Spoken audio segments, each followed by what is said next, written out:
by fumbling around, not really knowing what to do with anything of the task we're given. And now we're able to gain valuable insights into how these populations change over time, enough to even be able to predict and alter them. In a sense, having the ability to explore them further, which brings me to my third point. Well, speaking of wild, let's do something that is really crazy as it gets. Let's try building a computer out of living things. This is pretty much the core of the new field of synthetic biology. Quite a new field. It started almost 22 years ago.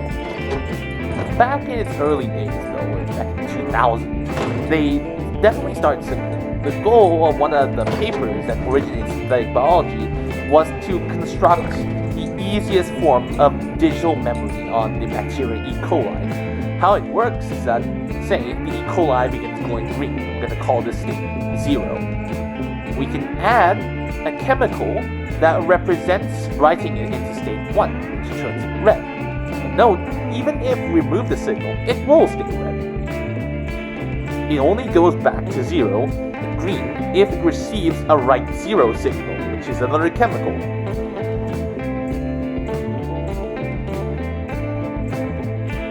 Here's how it works on the genetic scale. Add write 1 on the whole, and the whole left is disabled. Never to return. Usually if you remove write 1, it still stays red. But as soon as you write 0, the left starts being enabled. And the right is now disabled. If you feel unfamiliar with these components, be sure to check out the previous video in this series. Questions immediately pop up when you're designing these types of genetic circuits. How much of my chemicals do I add? Do I just dump the whole barrel in just to make sure it locks in? How would I design my repressor X and Y? What type of repressor should I use? What if X binds tighter than Y? What if X degrades faster than Y? Questions like these. If we didn't know any better, if we want to answer these questions, we would have to do countless experiments to make sure everything is optimal. That's neither imaginative nor really good for your research budget now, is it? So this is what scientists back then did. They came up with a model that describes the whole genetic circuit, and here it is simulated in the phase plot.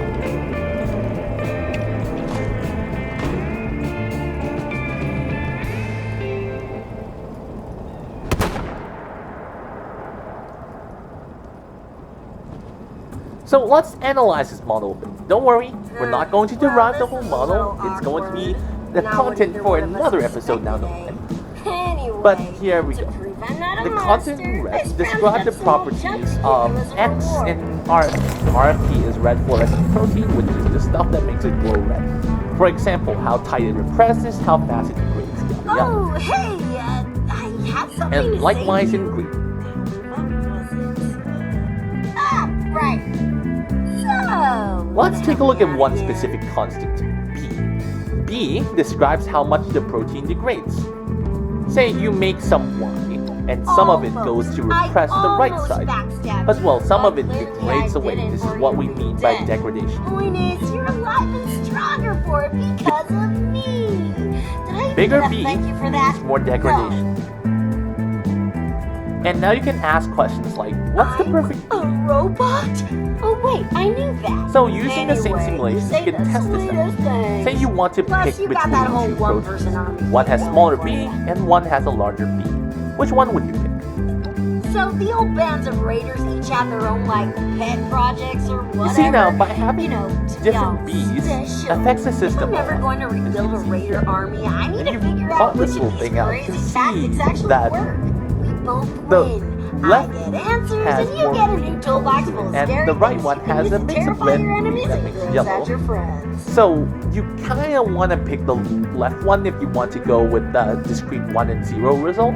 But if you aren't really that concerned with it, you can go ahead and pick the right one instead. My point is that we haven't done any experiments yet up until this point, yet we've already designed two different color variants.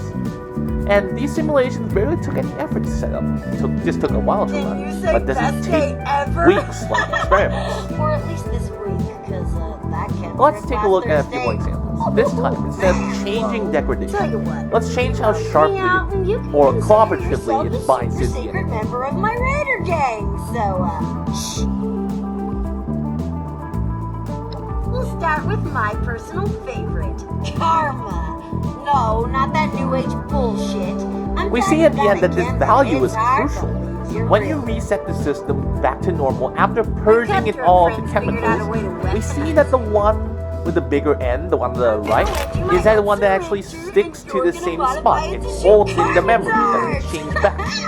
The one on the left, however, just flows wherever the fixed point goes. That means that it doesn't remember Not anything. joking. I really will. So, of course, pick the right one. And this is what we call bistability.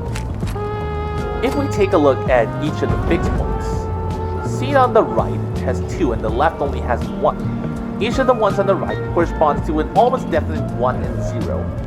And the one on the left doesn't have that sort of separation. So it doesn't really remember anything. Here's if I alter other properties of the repressor. Check it out. Say if I increase the equilibrium constant, or how tightly it binds, or if I change B from 0 until some really big number. And indeed, this process of creating models, altering the properties, and simulating them isn't only used here. It's also been used to design oscillators, pretty much the computer analog of CPU clocks, as you can see here. They did also use differential equations. Design logic circuits, essentially like baby computers, just in living things. And heck, they even did it for making digital displays. So, to wrap it all up, we've used calculus to give us extra headspace by means of abstraction. The extra headspace gives us room to gain deeper insight into biology by simulating reality. And last but not least, it allows us to explore our wildest imaginations, to play around with our variables, and find out if it actually works. So, why do biologists need to learn calculus? Well, if I were to go back in time, and here's the answer I'll give. It's literally like an enhancer for your biological mind. We're using it to do better biology. We're not just doing math for just math alone, though doing that is also important, but we're using it to gain so much more from biology than we could ever have wished for. Thank you so much for watching. Please like and subscribe, hit the notification bell. I'll see you next time.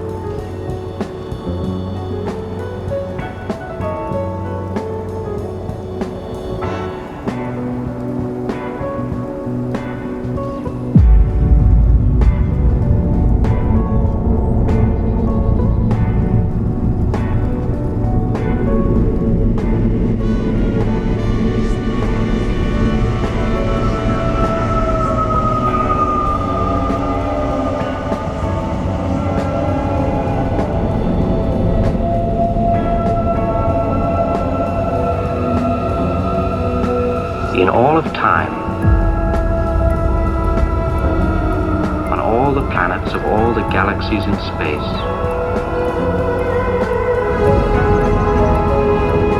what civilizations have risen, looked into the night,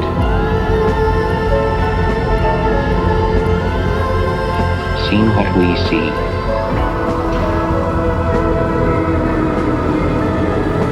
asked the questions that we ask.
life seems to have conquered every corner of the Earth.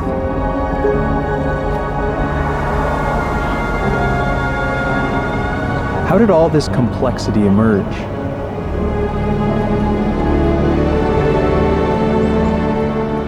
Living organisms are created by chemistry. We are huge packages of chemicals. Now, what are the ideal conditions for chemistry? Well, first, you need energy.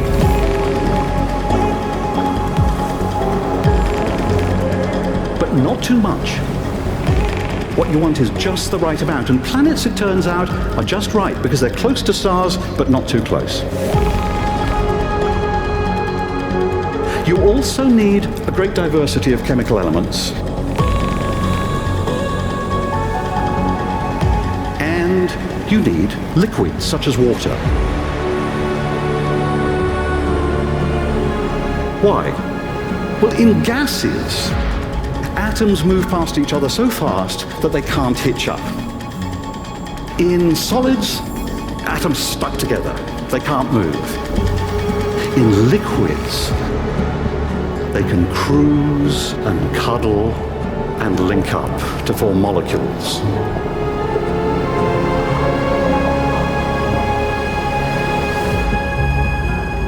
Liquid water is just so good for getting evolution going. Molecules can dissolve in the water, form more complex chains. Now, where do you find such Goldilocks conditions? Well, planets are great. And our early Earth was almost perfect.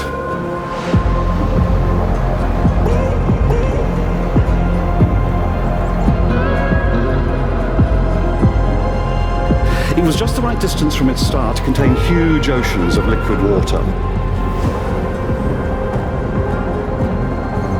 And deep beneath those oceans, at cracks in the Earth's crust, fantastic chemistry began to happen, and atoms combined in all sorts of exotic combinations.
Microbes have adapted to survive the most hostile conditions.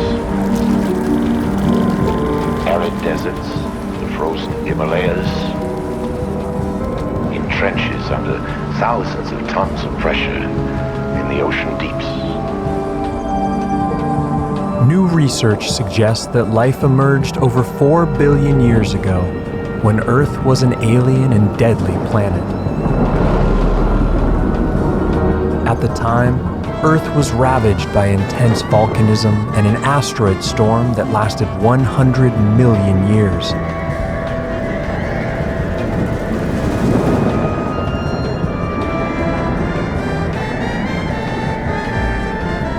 But even in these extreme conditions, life quickly found a foothold.